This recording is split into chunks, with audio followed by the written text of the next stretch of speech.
오늘 읽었던 사도행전 18장 18절부터 23절 말씀을 중심으로 바울의 서원이라고 하는 제목으로 함께 말씀 연회를 나누겠습니다. 서원이 뭐죠? 하나님 앞에 약속하는 건데 간절하고 진실하게 생명을 다해서 약속하는 것을 서원이라고 해요. 서원. 그래서 하나님과의 약속, 결단 이런 것을 이야기하죠. 오늘 제목은 바울의 서원이에요. 서원. 바울이 서원했다고 하는 말씀이 나오거든요. 지난 시간에 말씀을 통해서 우리가 확인한 바와 같이 고린도에서 바울은 두렵고 약하고 두렵고 떨리는 마음을 가졌다는 고백을 했어요. 본문에는 안 나와 있었지만 그 처음 방문했을 때에 나의 마음이 이렇다라고 나중에 쓴 고린도 전서, 고린도 교회 성도들을 향한 편지였던 고린도 전서에 나타나 있어요. 내가 고린도에서 당신들을 처음 만났을 때에 나의 마음은 약하고 두렵고 떨렸다라고 고백하는 것을 보고 있어요. 그러나 예수님께서 찾아오셨죠. 그리고는 바울에게 말씀해 주십니다. 두려워하지 말라 말씀해 주셨어요. 내가 너와 함께 할 것이다 라고 말씀해 주셨어요. 그리고 너를 해하거나 상하게 하는 사람이 없을 것이다 라고 하나님이 지켜주신다라고 말씀해 주셨어요. 그리고는 여기에 네 혼자 있는 것이 아니라 내가 하나님의 나라의 백성들을 이곳에 많이 세워둘 것이다. 세워두었다. 준비해두었다. 라고 약속해 주셨어요. 이런 네 가지의 의미를 가지고 하나님께서 예수님을 통해서 위로하시고 격려하실 때에 그 마음이 어땠을까요? 바울이 약했는데 용기를 얻을 수 있었죠. 두려웠는데 두려움을 떨칠 수가 있었죠. 그리고 떨을 수밖에 없었는데 떨지 않고 담대한 마음을 가질 수가 있었을 것입니다. 고린도전서 2장의 1절과 2절에 바울이 이야기했던 것 한 번 더 이야기할게요. 그 이후에 바울이 하나님의 위로하심을 통하여서 떨치고 난 다음에 결심한 것이 있었어요. 뭐라고 하니? 형제들아, 내가 너희에게 나아가 하나님의 말씀을 증거할 때에 말과 지혜의 아름다운 것으로 아니하였나니 내가 너희 중에서 예수 그리스도와 그의 십자가에 못 박히신 것 외에는 아무것도 알지 아니하기로 작정하였음이라. 내가 그때 당신들에게 내가 철학적인 사변과 역사와 전통과 율법과 다른 거 이야기하지 않고 오직 예수님이 우리의 구원자 되신다는 것만, 그리고 예수님께서 십자가에 달려 죽으셔서 우리 모든 죄를 대신 짊어지셨고 사흘 만에 부활하셔서 모든 죄가 사해졌다라고 하는 그 사실만을 내가 전한 것은 내가 이미 마음 가운데 오직 예수와 십자가만 전하기로 작정했기 때문이다 라는 이야기를 해주어요. 그러면서 내가 그때는 약하고 두렵고 떨었지만 주님께서 함께 하셔서 내가 이길 수 있었다는 이야기도 아마 했겠죠. 그리고 1년 반 동안 바울은 약하고 두렵고 떨었는데도 그것을 극복하고 1년 반이라고 하는 이전에 한 번도 하지 않았던 장시간의 사역을 1년 반 동안 고린도에서 한 것을 우리는 바라보았습니다. 그리고 마지막에 갈리오 총독에게 시비가 걸려서 총독 앞에 재판을 당할 뻔했을 때에도 오히려 전혀 생판 모르는 갈리오 총독이 바울을 변론하고 바울의 편에 서줌으로 말미암아 객관적으로 판단함으로 말미암아 오히려 위기에서 극복되어지는 장면도 우리는 보았죠. 자, 이 일이 있고 난 다음에 얼마 후에 이제 바울은 고린도를 떠나게 되어져요. 왜 떠났을까요? 여기 평생 살 수 없잖아요. 왜? 자신이 왔던 안디옥으로 돌아가야 되잖아요. 왜냐하면 거기는 자신을 보내놓고 열심히 기도하고 있던 교회와 성도들이 있기 때문에 삥 돌고 간다라고 약속했기 때문에 가야 하거든요.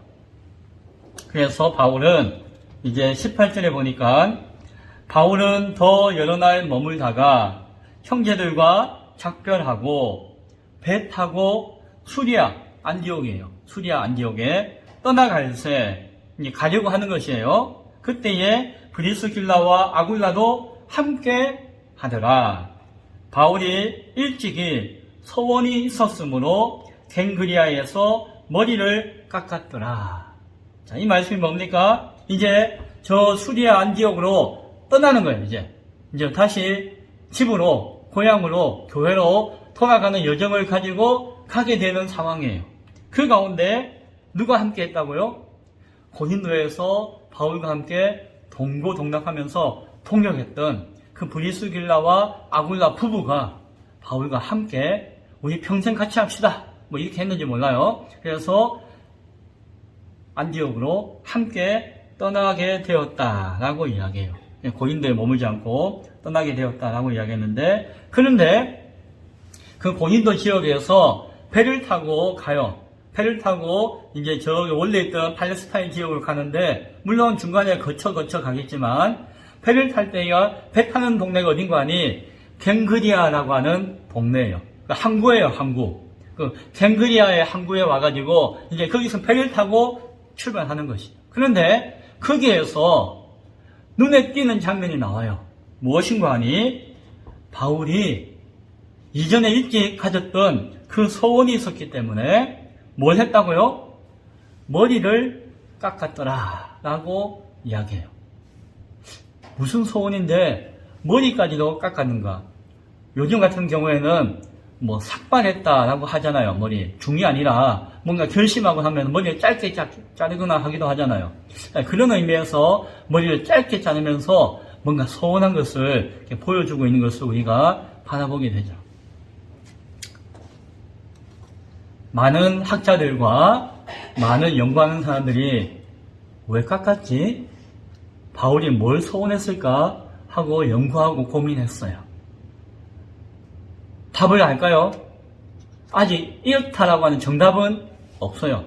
내가 바울이 아니니까 2000년 전에 그때 산 사람이 아니니까 잘 모르겠다. 그러나 이런저런 추측은 해요. 그 중에 하나가 뭔가 하니 바울이 이제 새로운 지역으로 출발하기 전에 이제 내가 새로운 마음을 가지고 새롭게 결단하고 하나님의 일을 잘 해야겠다라고 소원했다는 거예요.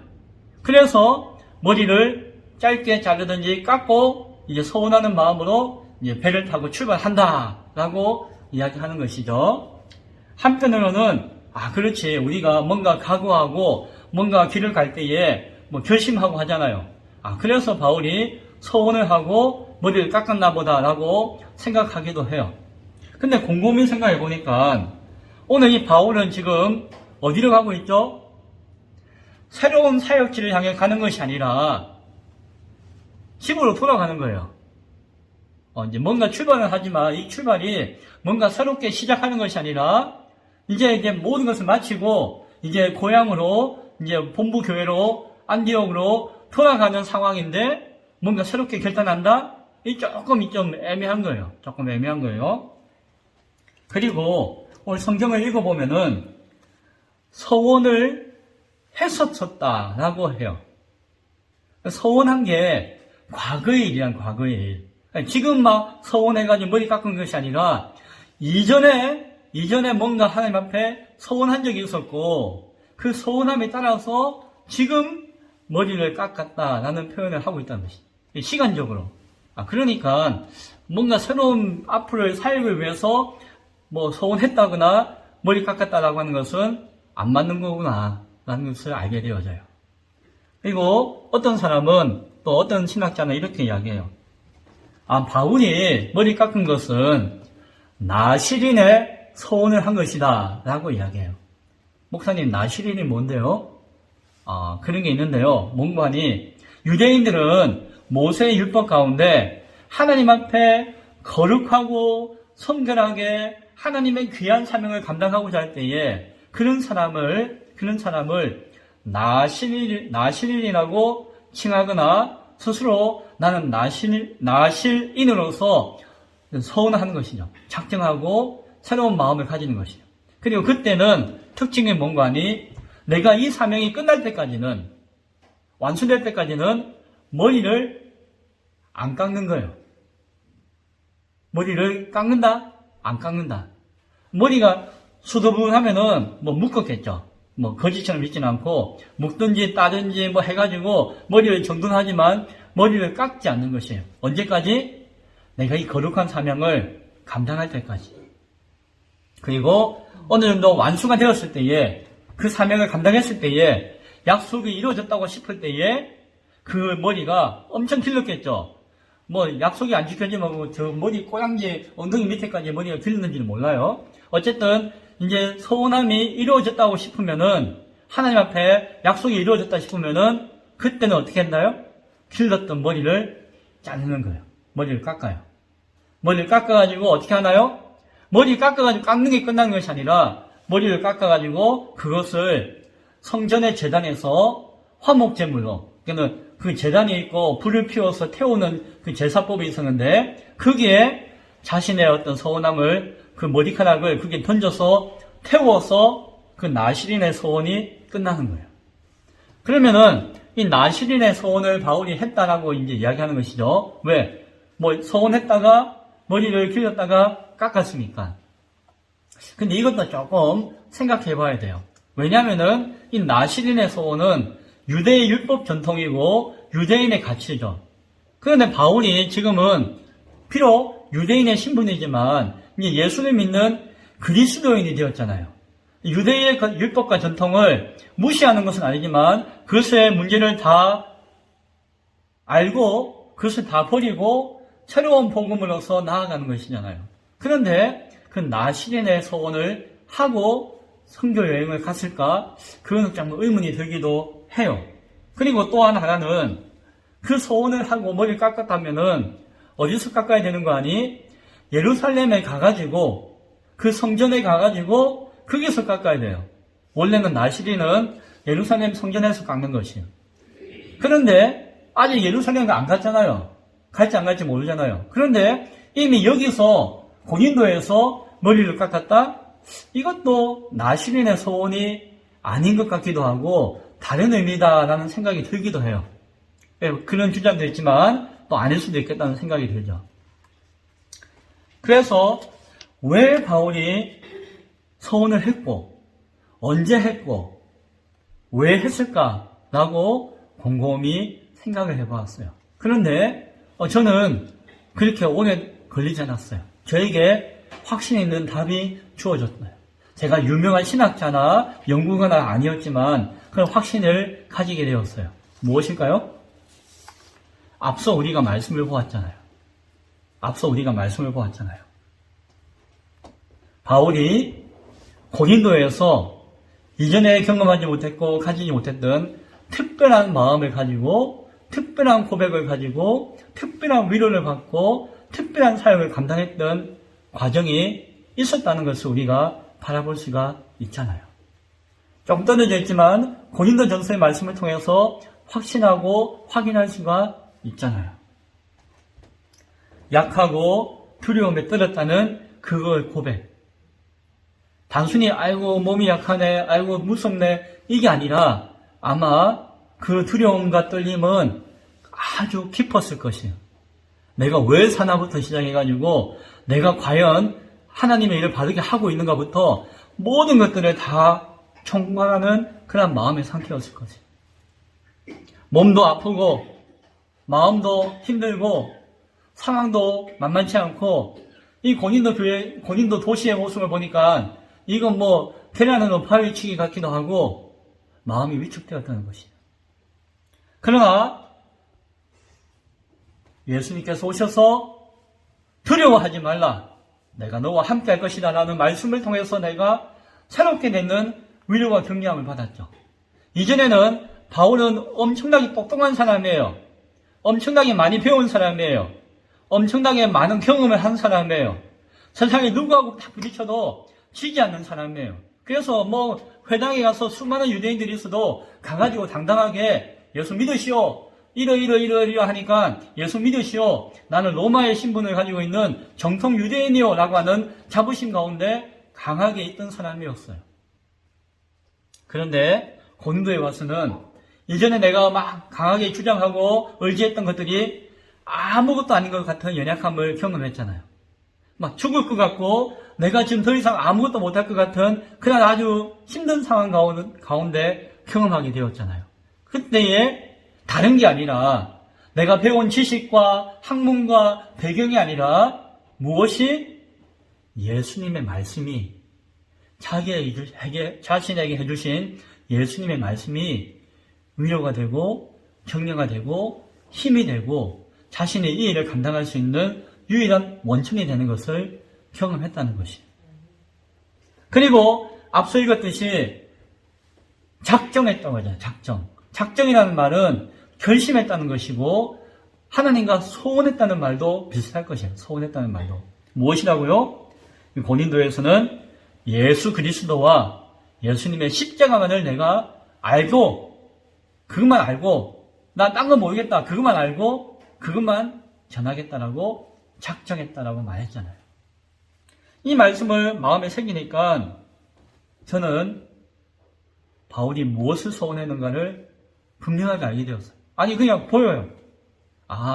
바울이 소원한 것이 무엇인가? 고린도에서 내가 저 깊고 깊은 나락 가운데 빠질 뻔도 했지만 예수님의 말씀과 위로로 말미암아 다시 힘을 얻고 이 막중한 사명을 감당하였고 내가 예수 그리스도와 십자가만을 의지하고 그것만을 전하는 사람이 되겠다라고 소원했던 것 같아요. 그래서 소원하는 그 형식과 모습은 다양했겠지만 머리를 자르면서 소원할 수도 있을 것이고 아니 머리를 기르면서 소원했을 수도 있을 것이에요. 그것이 중요한 것이 아니라 중요한 것은 그러한 소원을 바울이 했다라고 하는 것이죠.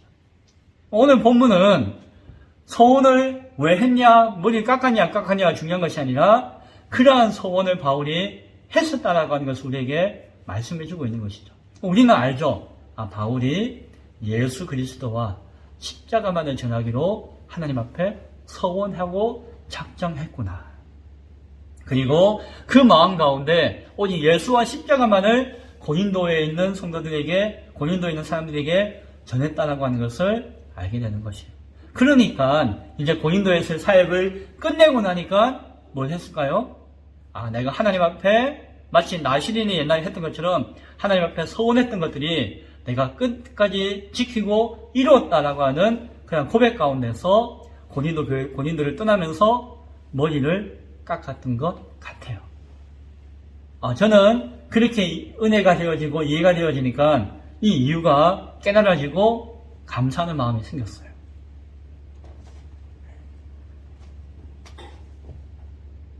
바울은 자신의 지식, 자신의 학력, 어마무시한 사람이에요, 이 사람은. 그리고 자신의 배경, 그 모든 것들을 그 예수님의 십자가 앞에서 배설물처럼 여기는 마음을 그때 가지게 된 것이었어요. 바울은 자신의 이 언변, 바울은 키도 작고 못났고 이렇게 해도 말주변은 엄청났거든요. 말하면은 사람들이 와 하고 몰려들었어요. 그 말주변 언변과 자신의 지식과 자신의 지혜, 그것으로서 뭔가 할 수 있다라고 하는 것이 이게 큰 착각이구나. 어느 한순간 이것이 무너지면 아무것도 아니구나 하는 것을 경험했던 것이에요. 바울이 가졌던 약하고 두려움에 떨었던 그 모습 가운데 이 바울은 내 인생에 내가 의지할 것은 내가 지식과 나의 돈과 나의 학식과 나의 경험과 나의 말주변과 나의 지혜가 아니라 오직 예수님밖에 없다라고 하는 깨달음 가운데 새롭게 서게 된 것입니다. 바울이 지금 소원을 하나님 앞에 감사함으로 머리를 깎으면서 머리카락을 자르면서 이제 끝났을까요? 아니죠. 이 경험은 평생 간직해야 될 경험이었고, 그 소원은 평생 하나님과 맺어야 할 소원이었던 것을 알았어요. 머리를 깎았다라고 표현하는 것은 그 머리가 너무 기니까 또 계속 기를 수도 없었겠지만 그 서운함에 대한 다짐이었을 수도 있을 것입니다. 그것이 이 바울의 신학과 바울의 사상과 바울의 사역을 이전과는 다르게 새롭게 할 수 있는 하나의 기회와 시장이 되었다는 것을 우리는 바라보게 되어집니다. 그 마음과 그 정신은, 그 중심은 이제 달라졌을 것이에요. 똑같은 것 같아도, 똑같은 일을 하는 것 같아도 그 중심은 달라졌을 것이에요. 그리고 그 달라진 중심과 마음 가운데 역사는, 하나님의 역사는 새로워졌을 것이에요. 지난주에 제가 잠시 고백했듯이 사실 기쁨의 교회를 세워가는 가운데 목사인 저도 오늘 바울과 같은 고백과 소원이 있습니다. 있었고 지금도 가지고 있습니다. 이전에 배웠던 모든 지식과 배경과 인맥과 조건들을 의지하고 싶은 마음이 없었어요.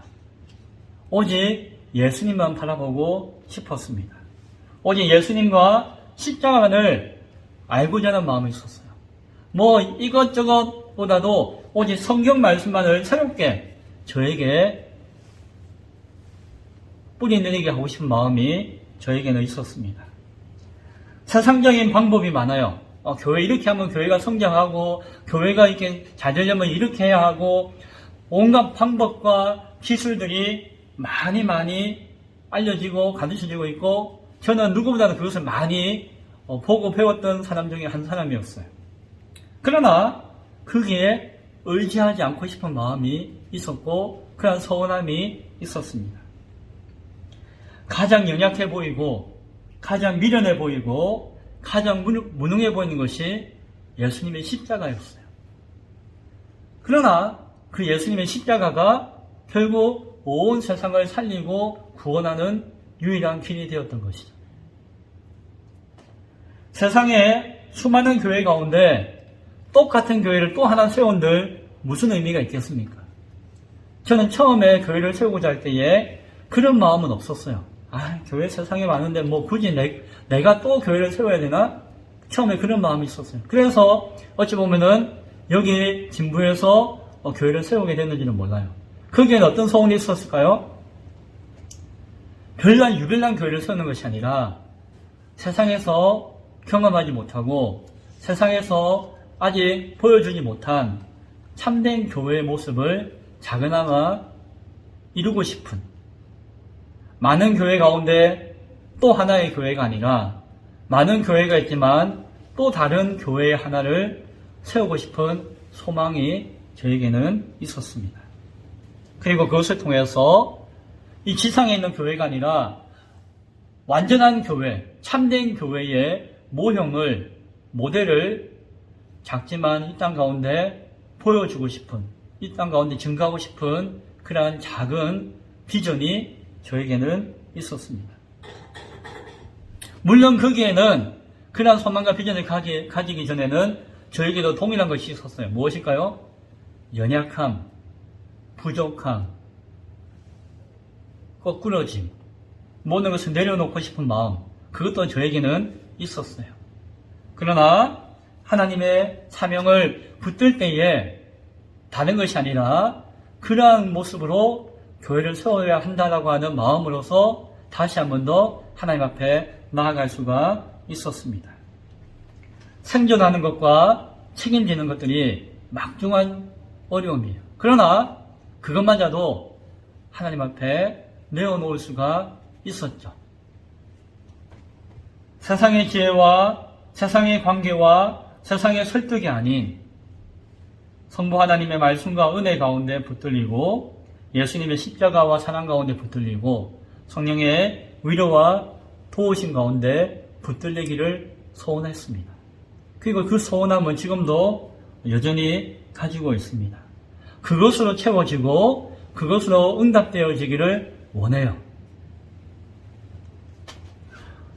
우리는 아직도 여전히 연약하고 부족하지만 그러한 소원함이 분명히 바울을 통해서 귀하게 열매 맺는 모습을 바라보았다면 오늘도 이 시대에 하나님의 나라와 교회를 온전하게 하는 작은 밑거름이 될 줄로 믿습니다. 그 가운데 저와 여러분이 함께하고 있는 것이에요. 그 열매가 온전히 맺혀질 수 있기를 간절히 소원합니다. 바울은 이제 배를 타고 수리아로 가는 여정 가운데 있었어요. 이제 배를 탔습니다. 금방 가지 않아요. 왜냐하면 멀기 때문에 조금 거쳐 가야 돼요. 그 가운데 그 강 건너, 바다 건너에 있는 에베소라고 하는 지역에 갔어요. 이제 그것은 처음에 바울이 1차 전도 여행을 했던 지역과 가까운 것이고, 그리고 2차 전도 여행을 하다가 아시아 지역을 전도하려고 했는데 성령께서 막으시고 마게도니아로 가기를 원하실 때에 만약에 그리 유럽을 안 갔으면은 갔을 곳이 아마 에베소였을 것이에요. 비록 가는 도중이지만 바울은 또한 배 타고 가는 길목이기 때문에 이 에베소에 들르게 되어집니다. 길게 머무지는 못해요. 짧게 머물 수밖에 없어요. 그러나 그 에베소에 갔습니다. 에베소도 고린도 못지않는 거대한 도시였어요. 큰 동네였어요. 그리고 온갖 우상을 섬기는 그러한 동네이기도 했습니다. 바울은 에베소에 들러가지고 잠시 동안이지만 회당에 가서 유대인들에게 예수 그리스도의 복음을 전했어요. 그런데 참 감사하게도 그곳에 있던 유대인들은 바울에게 적극적으로 반응하고 바울에게 아니 가지 마시고 우리하고 좀 더 머물면서 좀 더 말씀을 전해주시고 함께 해주세요라고 막 요청을 하는 것이에요. 근데 바울은 지금 어디로 가고 있는 것이죠? 돌아가는 여정이잖아요. 에베소가 목적지가 아니에요. 그래서 아이고 미안합니다 하고 거절했습니다. 왜냐하면 자신을 기다리는 교회로 가야 되기 때문에. 하지만 이 에베소에 누구를 남겨놓는 거 아니? 브리스길라와 아굴라 부부를 남겨두어요. 그 사역자들을 거기에서 머물게 함으로 말미암아 그들이 그 지역을 돕게 하고 자신은 돌아갈 수밖에 없다라고 이야기합니다. 그러나 바울에게는 어떤 마음이 있었을까요?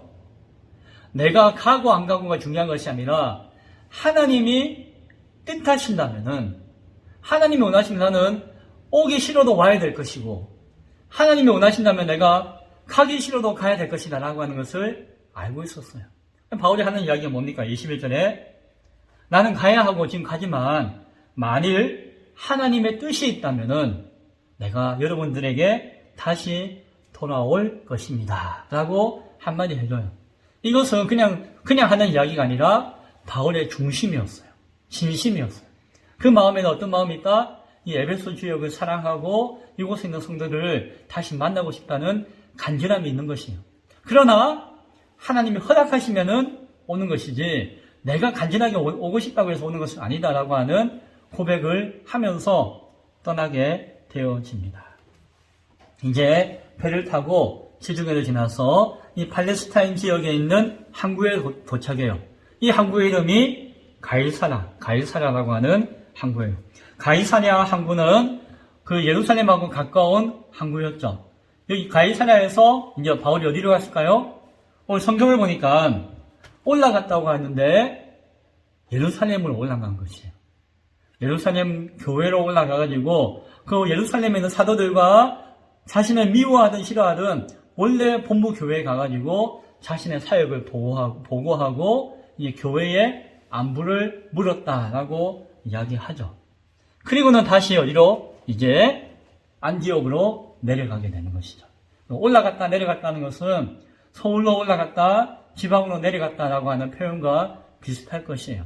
높이가 올라갔다 내려갔다는 것이 아니고 남쪽으로 내려갔다 올라갔다는 이야기가 아니라 이제 예루살렘으로 올라갔다가 이제 안디옥으로 내려가게 되었다라고 이야기합니다.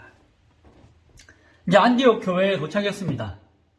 교회 사람들이 얼마나 반가웠을까요? 왜요? 거의 2년 동안 못 봤잖아요.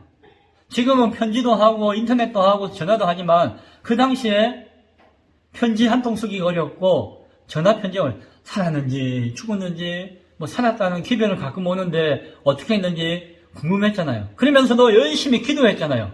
바울의 사역이 성공하기를 열심히 기도했잖아요. 그런데 바울이 이제 건강한 모습으로 딱 오니까 교회가 얼마나 반가웠겠습니까? 아마 반가운 마음으로 서로 끌어안고 웃으면서 하나님께 예배하고 찬양하고 간증했겠죠. 바울도 지난 2년 동안 자신의 선교 여행과 사역에 대한 보고를 교회에 올리고 또한 간증을 했겠죠. 그런데 바울이 고린도 교회에 편안하게 머물 수가 없었던 것 같아요. 왜요? 떠나왔던 교회들이 기억나잖아요. 그렇죠. 고린도 교회, 에베소 지역인 상도들, 데살로니가 교회, 그리고 그 전에 했었던 갈라디아 지역에 있는 교회들, 비시디아 안디옥부터 해서 그 교회들, 그 아시아에 있는 지역들, 그게 자꾸 생각나는 거예요. 그 교회들과 성도들이 생각나는 것이에요. 그래서 바울은 바로 3차 전도 여행을 떠나요. 얼마 후에. 어디로 가는 거 아니? 1차 때 갔던 갈라디아 지역, 그리고 2차 때 갔던 부르기아 지역, 갈라디아 지역보다도 좀 더 북쪽에 있는, 북서쪽에 있는 부르기아 지역과 아시아 지역으로 가고자 계획을 했던 것이에요. 3차 전도 여행은 내가 1차 전도 여행과 2차 전도 여행에 갔던 그 모든 지역을 다시 돌아보고 그 성도들을 격려하고 살피기 위해서 갔던 것이죠. 23절에, 그래서 22절에 왔는데 23절에 바로 가요. 얼마 있다가 떠나 갈라디아와 부르기아 땅을 차례로 다니며 모든 제자를 굳건하게 하니라. 그 많은 도시와 많은 지역을 가면서 그곳에 있는 제자들을 굳건하게 했다라고 짧은 한 줄 가운데 3차 전도 여행에 대한 내용을 성경에 기록하는 사람이 누가가 기록하고 있는 것을 보아요.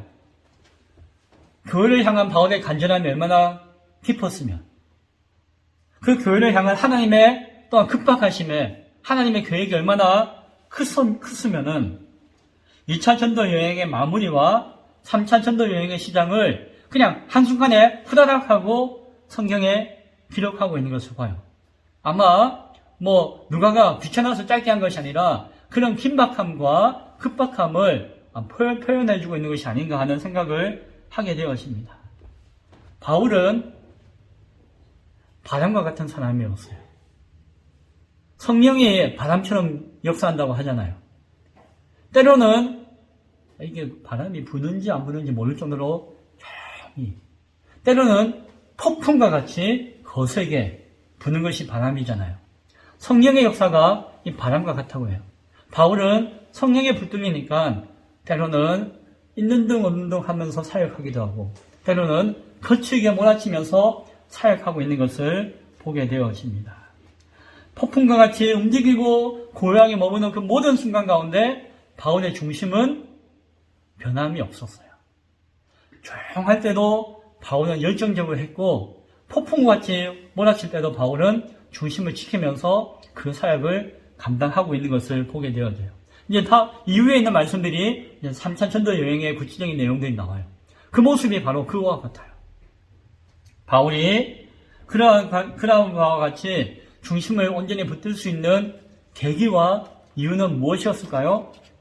아마도 고린도에 있었던 바울의 고백과 서원이 그러한 중심을 만들었다라고 우리는 바라볼 수가 있는 것입니다. 이 말씀을 맺습니다. 오늘 저는 바울의 2차 전도 여행의 마무리와 고린도에서 보았던 바울의 서원에 대해서 함께 나누었습니다. 하나님의 역사는 그때만 있고 지금은 없을까요? 아니죠. 하나님은 변함이 없으시고 그때와 동일하게 오늘도 하나님은 역사하고 계세요.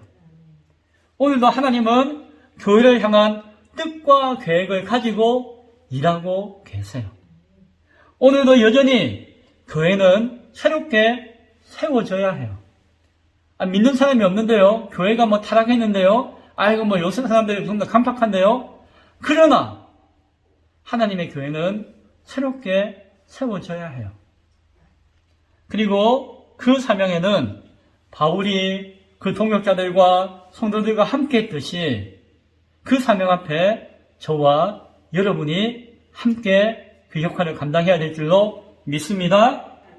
특별히 세상적인 방법이나 지혜가 아니라 오직 예수 그리스도와 십자가를 바라보며 고백하며 그 은혜 가운데 붙들려서 함께 세워나가는 기쁨의 교회, 우리 모두의 하나님의 교회가 될 수 있기를 간절히 소원하며 축원드립니다. 기도하겠습니다.